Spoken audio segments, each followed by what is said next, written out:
Well, good morning, church. As we continue to do these devotionals, one thing that me and Pastor Brandon and Pastor Bob have talked about is going through a specific book of the Bible and just working through it and talking about the things that come up in there.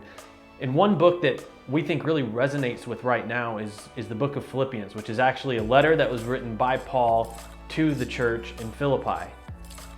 Now, what's interesting is he was writing this letter because the people in that church were anxious, they were kind of nervous, they really needed encouragement. And so Paul's writing this to encourage them. But what's interesting is the reason they were anxious, the reason they were nervous was because Paul had been in prison. So they were worried for Paul, this person that they cared about. And yet he's the one that goes around and encourages them through this letter and explains how God's still using the situation he's in.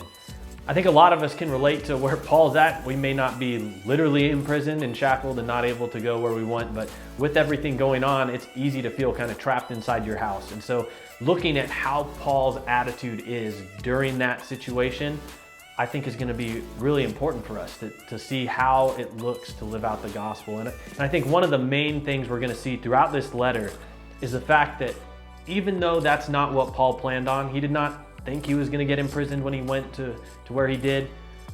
The fact is, God was able to use that anyways, that the gospel was still able to spread. He was still able to share his faith in Jesus Christ and tell people about God's love. And so I hope that you are able to recognize that God's put you in the situation you're in for a reason too, that even though it may not be what you planned on doing at this time of the year, at this point, that God can use us all around us. We just need to have our eyes open for what God's doing and be willing to step in faith and act out on what God would want us to do.